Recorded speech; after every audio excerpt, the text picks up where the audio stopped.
Hello everyone and welcome back to the GSMC Fantasy Sports Podcast, brought to you as always by the GSMC Sports Network. Before we get into our second segment of today's show, I do want to remind you yet again that if you do feel so inclined, please consider leaving a tip or donation at the link gsmc.cloud. It is greatly appreciated by all at the network. And also, you can leave any questions, comments, or concerns that will be addressed at the beginning of the next episode. Without further ado, let's jump right into what should be an interesting segment based off an article I found on ESPN about players who are set to score more touchdowns than expected in the 24-25 NFL season. Now, like I said at the start of the show, touchdowns are not as highly coveted as a stat in fantasy football. You're concerned about a lot more things than just touchdowns and whether people score. It's yardage, reception, stuff like that.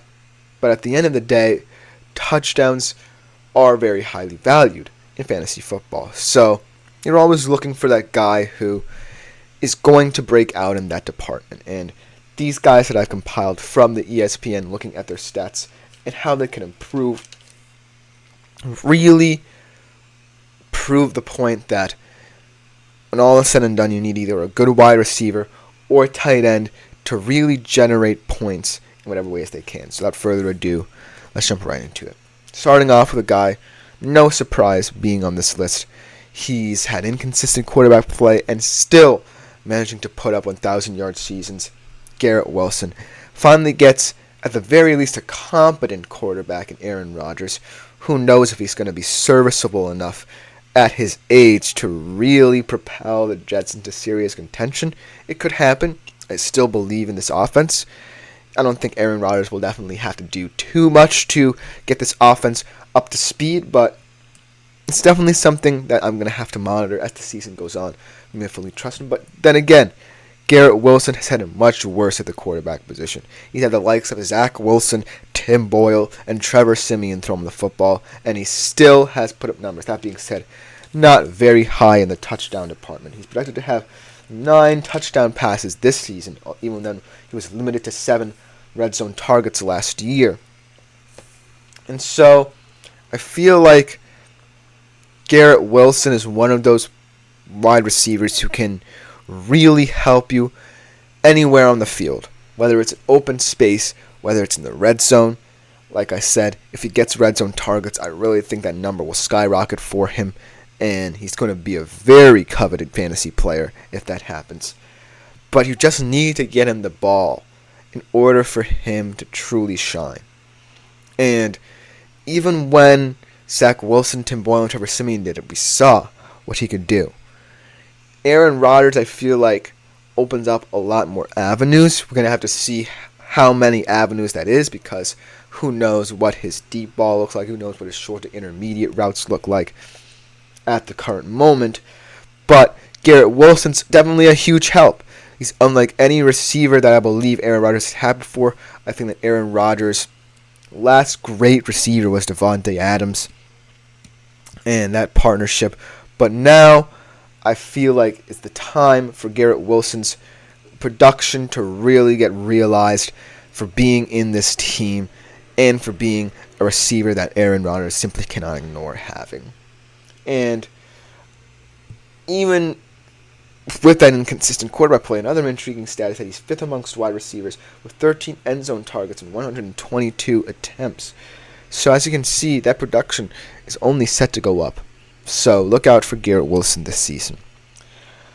Number 2 is a tight end who is definitely going to have a bigger role in this setup.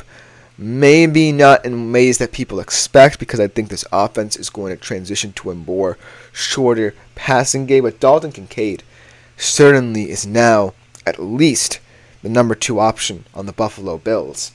4 touchdowns projected this year. I think that he is someone who is going to sneak under the radar a little bit, because a lot of attention is not going to be placed on him, but rather how the Bills' wide receiver core and skill position core perform as a whole. So that being said, that takes a lot of pressure off of Dalton Kincaid. He was top 10 last year in receptions and yardage. And like I said, without Diggs, I expect this offense to get a little more varied. You still have guys like Khalil Shakir. You drafted Keon Coleman. You have a guy in Curtis Samuel who has had, at some points in his career, decent stretches. But when all is said and done, the bottom line is Dalton Kincaid is probably your best option. He knows this offense is familiar with what he has to do to improve it, and I think he's going to be a go-to target, especially in the red zone for Josh Allen. And in the grand scheme of things, I think the Bills will overperform expectations in terms of skill position production. I think that having Josh Allen is just a huge asset for any team. Having a quarterback of his caliber is a huge asset. And so that just sets up the Bills immediately for success and integration into the system. And so Dalton Kincaid is going to be a huge asset in terms of fantasy as well. And then you have a guy in Chris Godwin who was really disappointing. This is coming from personal experience. I had Godwin as one of my wide receivers last year, and there were stretches where he was really impressive, really carried the workload, and then there's some stretches where he was really absent. Maybe it's kind of the deal by having Baker coming in and him being more comfortable throwing to Mike Evans as a number one wideout. But Chris Godwin certainly is someone who disappointed in the touchdown department because he's one of the more well-rounded wide receiver twos in the league. He's projected to have 6 touchdowns this season. He's had 83-plus catches in the past 3 seasons. All 3 seasons, 83-plus catches, but only 10 touchdowns to show for it. And so I feel like the addition of a new QB coach really will help Baker Mayfield vary the passing attack, get him back to kind of that play-action approach where more options are available to him.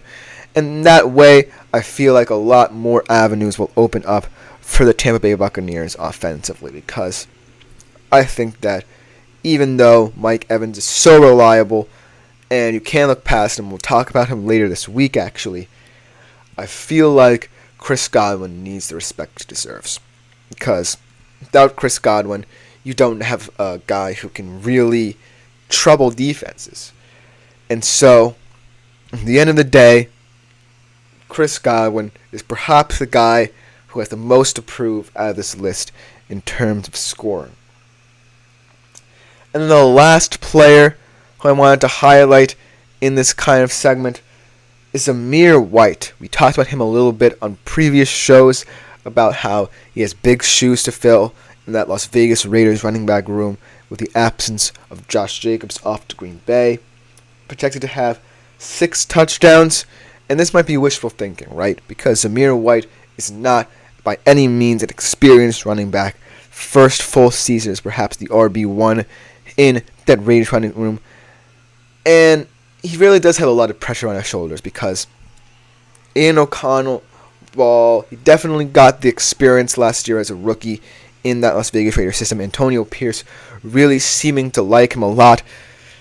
I still think that at the end of the day, the bottom line is Gardner Minshew is going to be the starting quarterback because he adds the most value, but he still isn't a starting quarterback who you would immediately trust in this system. And so Zamir White's definitely going to have a lot of attention on him. He's gone 1 touchdown on 136 carries. He's in the top 20 in terms of fantasy outings, 11th in points, and 21 carries and 3.3 targets over the past couple of games that he's played. And so, in that small sample size, you can see the flashes of what he can mean to this Las Vegas Raiders system, what it can mean to Antonio Pierce's coaching methods. He really wants to preach physicality and hardcore football, and Zamir White represents that. Funnily enough, though, Antonio Pierce did want Josh Jacobs to stick around, but Zamir White's going to have to be the guy. And why not Zamir White in this system? I think that a lot of people in the running back market are slowly panicking because they know that the volatility of the position in terms of fantasy is rapidly changing. It's not quite at the tight end level, I believe. It's not quite at the wide receiver yet, where there's such a good high-end upside and then a low side to it as well. So, in the running back market, I really feel like you can't ignore a guy of Zamir White's caliber. And so, out of all these players, I feel like Zamir White has the most upside. But reviewing this list, I think this is a fantastic list in terms of guys with huge opportunities. It kind of feels funny to say that Garrett Wilson is going to have more opportunities and more points to prove. But at the end of the day, he really hasn't had someone like Aaron Rodgers. And so that just adds this sense of intrigue to the Jets' offense that really wasn't there before, because no one really saw Garrett Wilson with a guy who respects him as a wide receiver one and really wants to get him going. And then with a guy like Kincaid, that's also kind of by nature and fate of circumstance that Dalton Kincaid is now seen as the most